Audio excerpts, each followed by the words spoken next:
Hello friends, I'm Kapil Singh and you're the most welcome to all of you on my YouTube channel Educators Club। दोस्तों जैसा कि आप लोग जान रहे हैं हम लोग आईपीएस क्लर्क का 2019 का सीरीज लेकर चल रहे हैं और इसके काफी पार्ट्स कंप्लीट हो चुके हैं और ये अपलोड भी हो चुके हैं। आप उसे जरूर देखिए। अब आज एक सेगमेंट देखते हैं हम लोग इसी सीरीज का, क्वेश्चन नंबर 90 टू 94। ठीक है दोस्तों, ये पॉज करके आप इसमें पढ़ लीजिएगा कि ये क्या है। मैं ये क्वेश्चन आपको दिखाता हूँ, क्वेश्चन नंबर 19। दोस्तों इसको मैं चाह रहा हूं कि मैं आपको एक सरल तरीके से शुरू करूं, फिर इसके बाद इस क्वेश्चन पे आऊं। तो सरल तरीके से शुरू करने के लिए मैं आपको ले चलता हूं क्वेश्चन नंबर 93 में। फिर इसके बाद से हम कहानी शुरू करेंगे तो आपको ज्यादा सही समझ में आएगा। पहली बात तो इसमें करना क्या था आप ये जान लो।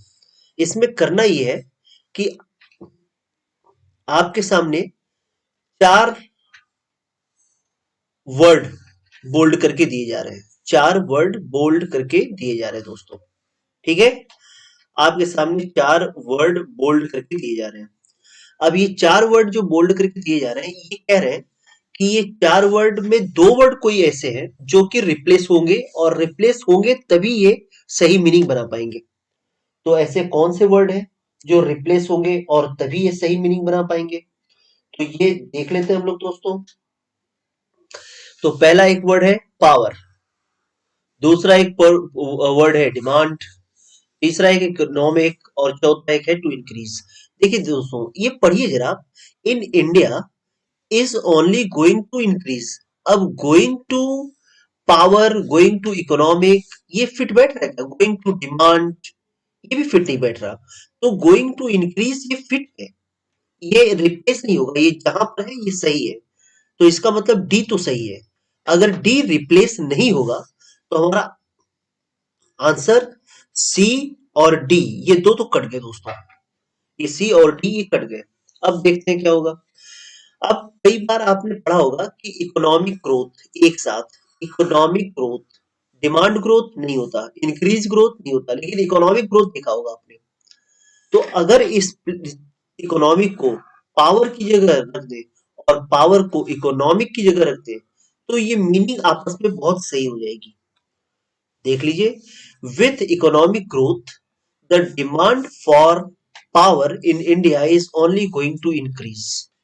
देखिए, इकोनॉमिक ग्रोथ के साथ ही, इकोनॉमिक ग्रोथ के साथ ही डिमांड है किसका? पावर का।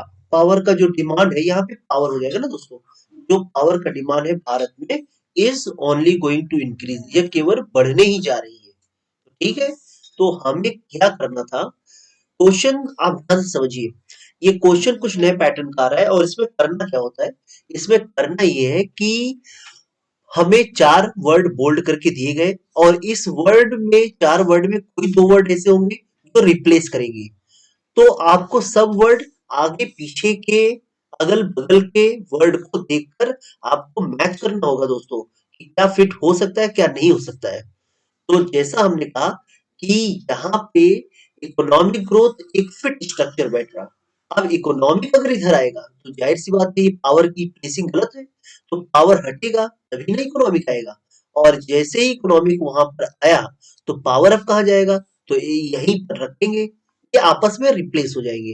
तो ए और सी ये दो ऐसे ऑप्शन है जो आपस में रिप्लेस हो सकते हैं। तो देख लेते हैं हमारे ऑप्शन में है क्या। बिल्कुल हमारे ऑप्शन में ये सी बी है दोस्तों। तो हमारा आंसर क्या बनेगा? बी। ठीक, अब आपके समझ में आ गया कि हमें करना क्या है। अब आते हैं हम लोग शुरू से।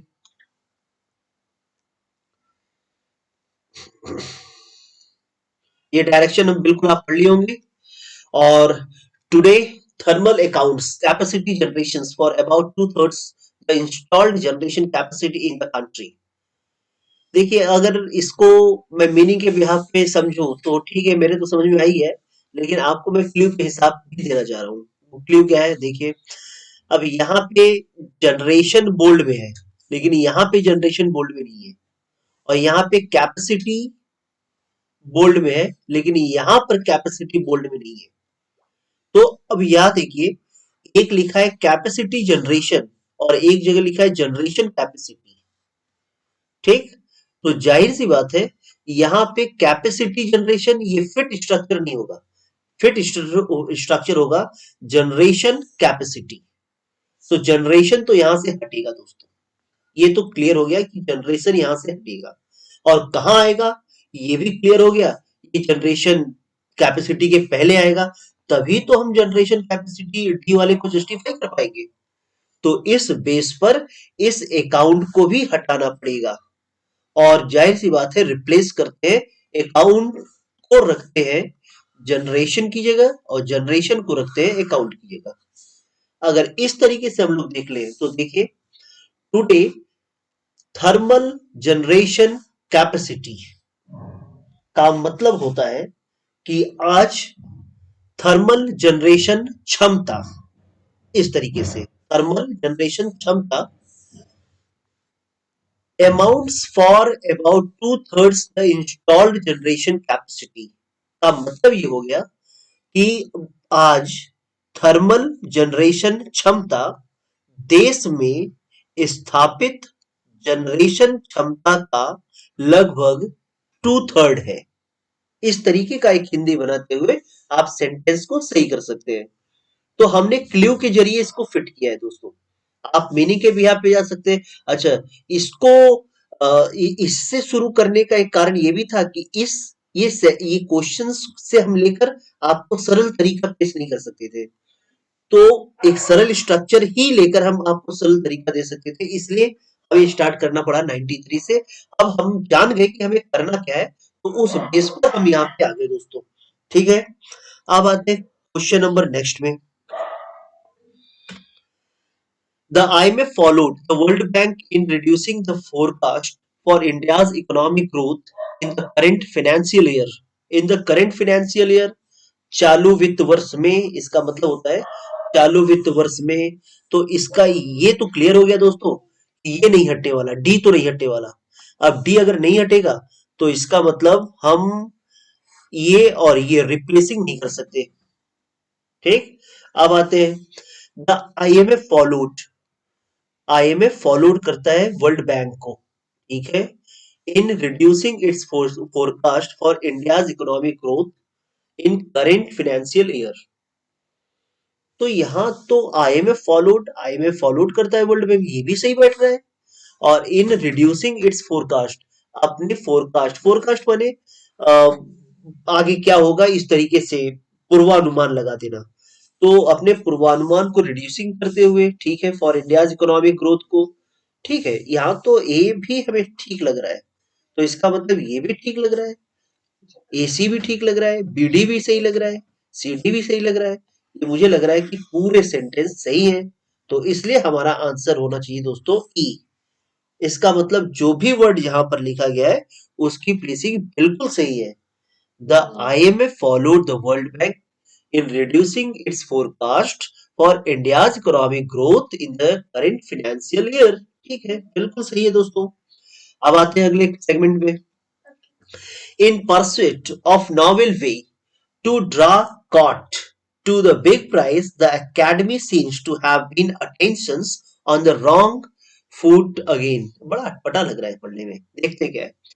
In pursuit the novel ways, novel ways को फॉलो करते हुए, पीछा करते हुए या पढ़ते हुए, ठीक है। To draw caught, to draw caught the academy scenes, academy को ऐसा प्रतीत होता है, ये तो ठीक है।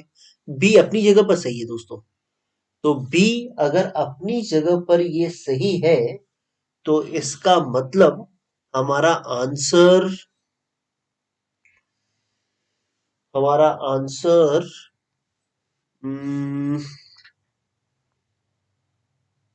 B, sorry sorry sorry, B नहीं, सी, एकेडमी सी में है ना, तो सी ये सही है अपनी जगह पर। तो इसका मतलब ये हो गया सी अपनी जगह पर सही है।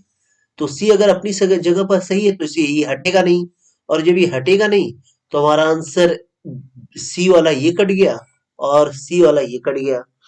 ठीक है, परसुएट द नॉवेल, नॉवेल का परसुएशन भी सही है। ड्रॉ कॉट, ये पढ़ने में अटपटा लग रहा है। अच्छा, ये अगर कॉट बदलेगा भी तो किससे, जरा देखते हैं। अटेंशन, ड्रॉ अटेंशन, हाँ बिल्कुल, बिल्कुल दोस्तों, एक मीनिंग जानिए, मिल गया। Draw attention. ड्रॉ अटेंशन का मतलब होता है ध्यान खींचना।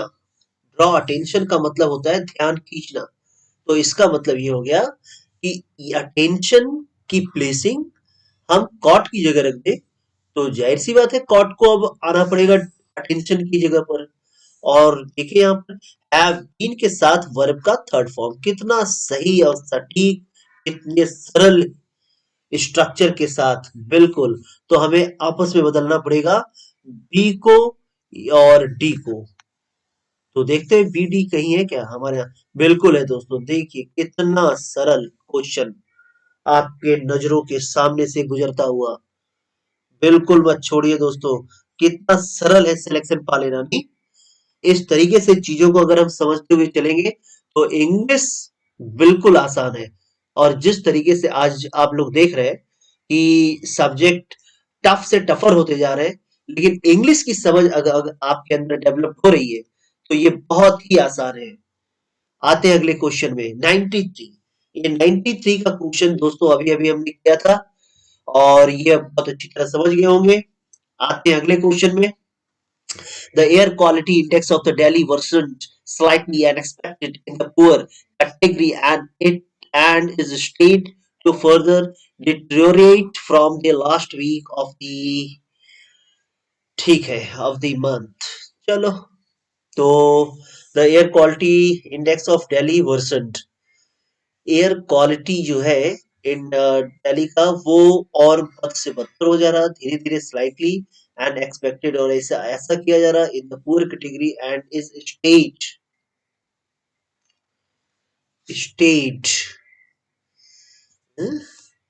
Slightly and expected in the poor, expected in the poor, आशा किया जा रहा गरीबी में। ये कुछ फिट नहीं लग रहा है। बी तो मुझे गलत लग रहा है। ए अपनी जगह पर सही है। तो ए अगर अपनी जगह पर सही है तो हमारा आंसर ये तो नहीं होगा और ये भी नहीं होगा, क्योंकि हमें तो ऐसा कुछ चुनना है ना जो कि गलत फिट ना बैठता हो, ऐसा कुछ।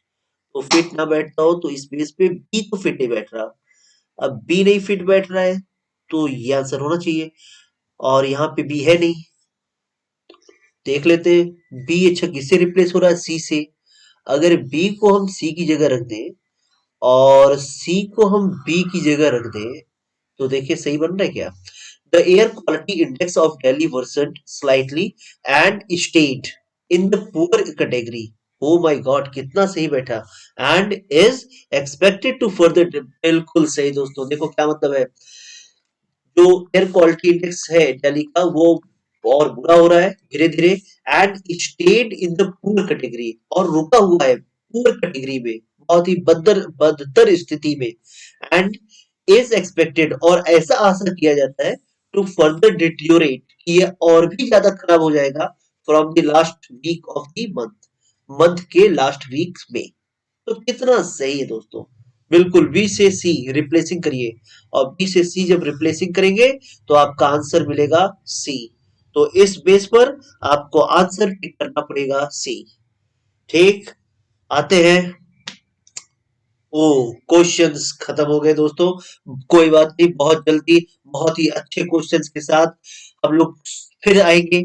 और ये सीरीज जिस तरीके से आप जानते हैं कि ये सीरीज चल रही थी आईपीएस 2019 के आईबीपीएस का, और ये खत्म हो गया। इसमें एक पैसेज का सेगमेंट है। अब क्योंकि पैसेज का जो सेगमेंट है वो वीडियो पे मुश्किल है, लेकिन मैं अपने स्टूडेंट्स के लिए बता दूंगा कि ये क्लास में हम करा देंगे, इसको कोई दिक्कत नहीं है। तो अगर आपको वीडियो पसंद आया दोस्तों, तो like, subscribe, share and comment जरूर करिए दोस्तों, जरूर करिए। और बताइए कि हम और अच्छा अच्छा क्या कर सकते हैं। अब अगली सीरीज हम लोग एसबीआई पीओ लेवल का कुछ क्वेश्चंस लाएंगे बहुत जल्द आपके सामने। एसबीआई प्रीवियस ईयर के क्वेश्चंस लाएंगे। मोस्ट एक्सपेक्टेड है कि हम 2019 या 2020, बस इन्हीं ईयर्स के लाए आपके सामने, जिससे कि आपको मालूम पड़े कि करंट का सिनेरियो क्या चल रहा बैंकिंग एग्जामिनेशन में इंग्लिश का। तो मिलते हैं अगले एक नेक्स्ट वीडियो में। Okay, thank you, thanks for watching.